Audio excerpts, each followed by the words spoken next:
جی پہلا سوال ہے کہ کون سی اذان کا جواب دیں، ایک وقت میں کئی اذانیں ہوتی ہیں۔ تو یہ بھائی نے سوال پوچھا ہے کہ ایک وقت میں کئی اذانیں ہوتی ہیں عام طور پہ، تو اس وقت پھر ہم کون سی اذان کا جواب دیں گے؟ دیکھیں گے، اس میں سب سے پہلی بات تو یہ کہ جو آپ کے گھر کے قریب جو مسجد ہے، کہ جس مسجد کی اذان سن کر آپ مسجد کے لیے جاتے ہیں نماز پڑھنے، اس مسجد کی جب اذان ہوتی ہے تو آپ اس مسجد کی اذان کا جواب دیں گے۔ اس کے بعد یہ ہے کہ پھر کوئی ایسی مسجد جس کی آواز زیادہ اونچی ہے تو آپ اس اذان کا بھی جواب دے سکتے ہیں، اور اس کے بعد اگر اور اذانیں ہوتی رہتی ہیں تو اس کے اندر اذان کا جواب دینا پھر ضروری نہیں ہے، اس لیے کہ ایک اذان کا جب آپ جواب دے دیں گے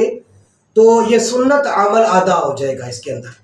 اور اگر آپ بالکل ایزی ہے اور فری بیٹھے ہوئے ہیں تو پھر جتنی اذانوں کا آپ جواب دیں گے تو انشاءاللہ اجر آپ کو ملتا رہے گا، ثواب بڑھتا رہے گا۔ بہرحال ایک اذان کا بھی اگر آپ جواب دے دیں گے تو سنت عمل ادا ہو جائے گا۔ یہ عام طور پہ صبح کی اذانوں کے وقت جو ہے نا، وہ عام طور پہ اس طرح کا معاملہ ہوتا ہے کہ جب صبح کی اذان کا وقت ہوتا ہے تو ایک دم سے اذانیں شروع ہو جاتی ہیں اور بڑے خوبصورت منظر ہوتا ہے۔ بہرحال آپ کے گھر کے قریب جو مسجد ہے، آپ اس مسجد کی اذان کا جواب دے دیں گے تو سنت عمل ادا ہو جائے گا۔ ہمارے یہاں ادھر سعودیہ کے اندر سنت پڑھنے کا رواج نہیں ہے، اکثر لوگ فرض پڑھ کے چلے جاتے ہیں، تو لہٰذا ہم بھی اکثر ایسا کر لیتے ہیں، تو اس کے اندر گناہ تو نہیں ہوگا۔ عبداللہ سعودیہ سے دیکھیں عبداللہ بھائی، بات یہ ہے کہ دیکھیں ہمارے لیے جو ہم نے تو شریعت کو دیکھنا ہے اور قرآن و سنت کو دیکھنا ہے۔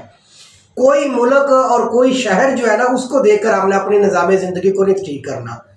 ہمارے لیے شریعت کو دیکھا جائے گا کہ شریعت کیا کہتی ہے۔ تو دیکھیں جو فرائض ہے بہرحال وہ تو فرض ہے، وہ تو ادا کرنے ہی کرنے۔ اس کے علاوہ جو سنت مؤکدہ ہوتی ہیں تو سنت مؤکدہ کو ادا کیا جائے گا، اور جو نفل ہے ان کے اندر جو ہے نا شریعت نے اجازت دی ہے کہ اگر کوئی بندہ پڑھے گا تو اجر مل جائے گا، اور اگر نہیں پڑھے گا تو نہیں ملے گا۔ اس لیے جو سنت مؤکدہ ہے، اور سنت مؤکدہ کا مطلب یہ ہوتا ہے کہ وہ عمل جس پر آپ علیہ الصلوۃ والسلام نے مواظبت اختیار فرمائی ہو، یعنی اکثر آپ نے ان کو ادا کیا ہو۔ جیسے ظہر کی 4 سنتیں پہلے والی ہیں،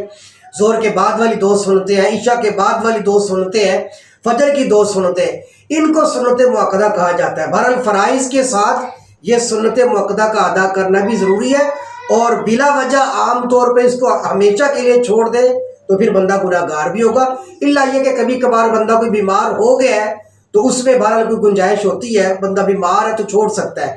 لیکن عام طور پہ مستقل طور پہ بندہ اس کو چھوڑنا شروع کر دے تو پھر بندہ گناہ گار ہوگا۔ اس لیے فرائض کے ساتھ ساتھ آپ نے سنت مؤکدہ جو ہے وہ کم از کم وہ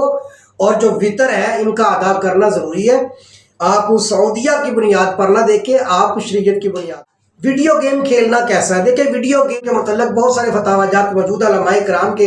اس لیے آپ کون سی گیم کھیلتے ہیں اس کی وضاحت فرما دیں۔ کچھ گیمیں کھیلنا جائز ہے، کچھ ناجائز ہے، اور کچھ گیمیں ایسی بھی ہوتی ہیں جن کے اوپر جوا لگتا ہے، تو بہرحال وہ تو آپ کو پتہ ہے کہ وہ جو جوے والی ہیں، یا وہ گیمیں جن کے اندر عام طور پہ بتوں کو دکھایا جاتا ہے، یا کوئی ایسا کام جو شریعت اسلامیہ کے منافی ہوتا ہے، وہ گیمیں تو بہرحال ناجائز ہے، وہ کھیلنا جائز نہیں ہے۔ باقی وہ گیمیں جن کے اندر کوئی ایسا معاملہ نہیں ہے، صرف عام بچوں کے کھیلنے والی ہیں، اس کے اندر جوے کا معاملہ بھی نہیں ہے، شریعت کی کوئی نافرمانی والا معاملہ نہیں ہے، کوئی بتوں کے معاملات بھی نہیں ہے، تو ایسی گیم بچے اگر کھیلنا بھی چاہیں اور کھیلتے ہوئے نماز وغیرہ کے ضیاع کا ٹائم نہ ہو، کوئی مسئلہ نہ ہو، تو پھر بہرحال ایسی گیم تو کھیل سکتے ہیں۔ باقی آپ بتائیں کون سی گیم کھیلتے ہیں، اس کے متعلق بھی فتویٰ آپ کو دے دیا۔ اس سے مبارکہ کی پوسٹ عام طور پہ علماء کرام کی طرف آتی ہے، تو ہم بھی کوئی ایسی پوسٹ بنا کر شیئر کر سکتے ہیں۔ یہ ایک اہم ترین مسئلہ ہے کہ ایک بھائی کہہ رہے ہیں کہ ہم نے دیکھا کہ اکثر علماء کرام کی پوسٹ احادیث مبارکہ کی صورت میں آتی ہیں، اور بعض علماء کرام روزانہ ایک حدیث مبارکہ شیئر کرتے ہیں اپنے گروپس وغیرہ کے اندر۔ تو ایک بھائی کہتے ہیں کہ میں بھی یہ کرنا چاہتا ہوں، تو میرے لیے کیا حکم ہے؟ دیکھیے حدیث مبارکہ کو شیئر کرنا ظاہری بات ہے کہ اس میں تو بہت اچھی بات ہے، نیکی کا عمل ہے، ثواب اور اجر ملے گا۔ ہاں یہ ضروری ہے کہ آپ جب کوئی حدیث شیئر کرنا چاہتے ہیں تو آپ کم از کم کسی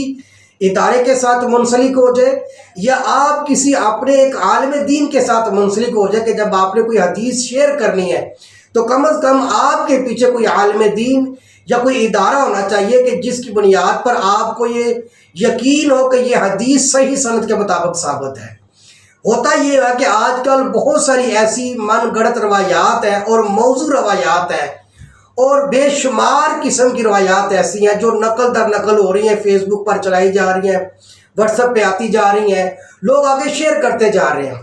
تو یہ بہت نازک معاملہ ہے، حدیث کا چونکہ معاملہ ہے، اور اللہ کے نبی کا فرمان ہے کہ من کذب علی متعمدا فلیتبوأ مقعدہ من النار، جس بندے نے بھی میری طرف جھوٹی نسبت کر دی وہ اپنا ٹھکانہ جہنم کے اندر بٹا لے۔ اور یہ حدیث مبارکہ کو نقل کرنے والے 200 صحابہ اکرام ہیں، یعنی اتنی مضبوط ترین یہ حدیث ہے۔ تو اس لیے حدیث کا جب بندہ نام لے گا تو ظاہری بات ہے کہ وہ بڑا نازک معاملہ ہے۔ آپ روزانہ پوسٹ کرنا چاہتے ہیں، بہت اچھی بات ہے، صدقہ جاریہ ہے، لیکن آپ پوسٹ تو ضرور بنائیں اپنی، اس کو شیئر بھی ضرور کریں، لیکن اپنا ایک تعلق کسی عالم دین کے ساتھ یا کسی ادارے کے ساتھ آپ منسلک ہو جائے، تاکہ آپ کا دل بھی مطمئن ہو کہ میں جو حدیث مبارکہ روزانہ شیئر کرتا ہوں وہ بالکل صحیح سند کے ساتھ ثابت ہے۔ تمہارے لیے ضروری ہے، آپ پوسٹ کر سکتے ہیں، لیکن آپ کا کسی عالم یا ادارے کے ساتھ، مستند ادارے کے ساتھ ایک تعلق ہونا ضروری ہے۔ کھانے کا وقت بھی ہے اور نماز کا وقت بھی ہے، تو کیا کیا جائے؟ دیکھیں، اس کے بارے میں عرض کروں گا کہ اگر تو زیادہ بھوک لگی ہے تو پھر آپ پہلے کھانا کھا لیں، بعد میں آپ نماز ادا کریں۔ اس کے اوپر نا بعض دفعہ کچھ بیچارے جو علم سے تھوڑے دور ہوتے ہیں وہ کہتے ہیں نہیں جی کون سی اتنی بھوک ہے کہ بندہ نماز چھوڑ کے پہلے کھانا کھا جائے۔ تو ایک تو نا صحابی کا عمل ہے اس کے اندر، وہ کہتے ہیں کہ بعض دفعہ ایسا ہوتا تھا کہ مجھے بھوک لگی ہوتی تھی اور نماز کا وقت ہوتا تھا تو میں کھانا کھا لیا کرتا تھا۔ تو شریعت نے بھی یہی کہا کہ اگر آپ کو زیادہ بھوک لگی ہے تو آپ کھانا پہلے کھا لیں، بعد میں اطمینان کے ساتھ نماز ادا کر لیں۔ اس کا فائدہ کیا ہوتا ہے؟ علماء کرام نے لکھا ہے کہ جب آپ کو بھوک لگی ہے نا، تو آپ بھوک لگی ہے تو بھوک کی حالت میں جب آپ نماز پڑھ رہے ہوں گے نا، تو آپ پڑھ نماز رہے ہیں اور آپ کی توجہ کھانے کی طرف ہے۔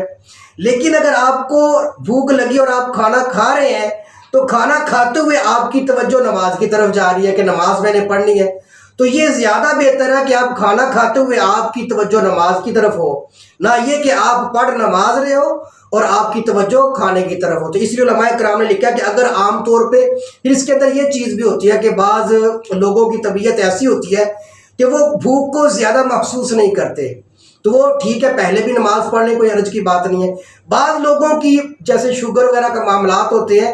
تو ان کو بھوک جب لگتی ہے تو وہ زیادہ محسوس ہوتی ہے، تو وہ پھر پہلے اپنے جو ہے وہ کھانا کھا لیں، اس کے بعد نماز پڑھ لیں۔ تو شریعت نے آسانی دی ہے تو اس پر عمل کرنے میں کوئی حرج کی بات نہیں ہے۔ ٹرین کے اندر بھی قبلہ کی طرف منہ کرنا ضروری ہے۔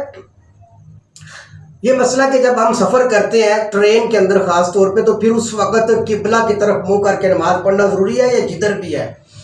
تو یہ بھی اصل میں کچھ مسائل چونکہ غلط پھیلے ہوتے ہیں نا، تو اس کی بنیاد پر لوگ پریشان ہوتے ہیں۔ دیکھیے، آپ گھر کے اندر ہیں، مسجد میں، یا آپ ٹرین کے اندر نماز پڑھنا چاہتے ہیں، تو جہاں بھی آپ نماز پڑھیں گے فَوَلِّ وَجْهَكَ شَطْرَ الْمَسْجِدِ الْحَرَامِ، تو آپ کا چہرہ جو ہے وہ مسجد حرام ہی کی طرف ہونا چاہیے، وَحَيْثُ مَا كُنْتُمْ، جہاں کہیں بھی تم ہو۔ تو لہٰذا آپ ٹرین کے اندر بھی ہوں گے تو آپ کا چہرہ قبلہ رخ ہی ہونا ضروری ہے، اور وہاں پر آپ کھڑے ہو کر نماز ادا کریں گے۔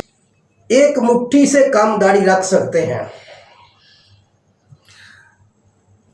ایک مٹھی سے کم داڑھی رکھ سکتے ہیں، یہ مسئلہ بھی آج کل بہت زیادہ پوچھا جا رہا ہے، حالانکہ یہ ایک ایسا مسلم مسئلہ ہے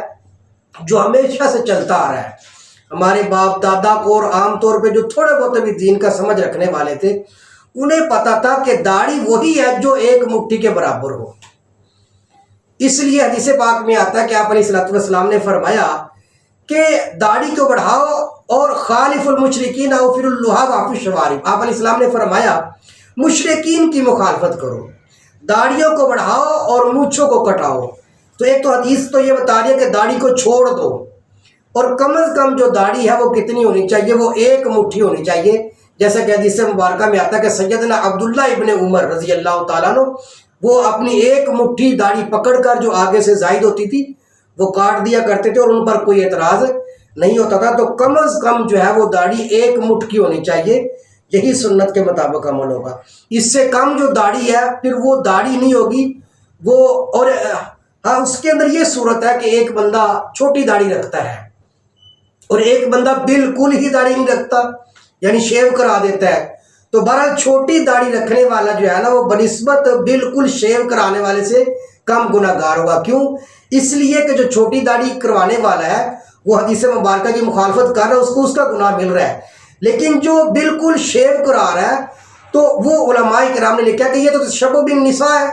اس کی تو عورتوں کے ساتھ مشابہت ہے، تو اسے عورتوں کے ساتھ مشابہت کا گناہ بھی ملے گا اور ساتھ میں داڑھی کو کٹوانے کا گناہ بھی ملے گا۔ تو اگر کوئی بندہ پوری سنت کے مطابق کم از کم ایک مٹھ داڑھی نہیں رکھتا، چھوٹی بھی رکھتا ہے، تو بہرحال وہ داڑھی کے منڈوانے سے زیادہ بہتر ہے۔ اللہ تبارک و تعالیٰ میں سنت کے مطابق عمل کرنے کی توفیق عطا فرمائے۔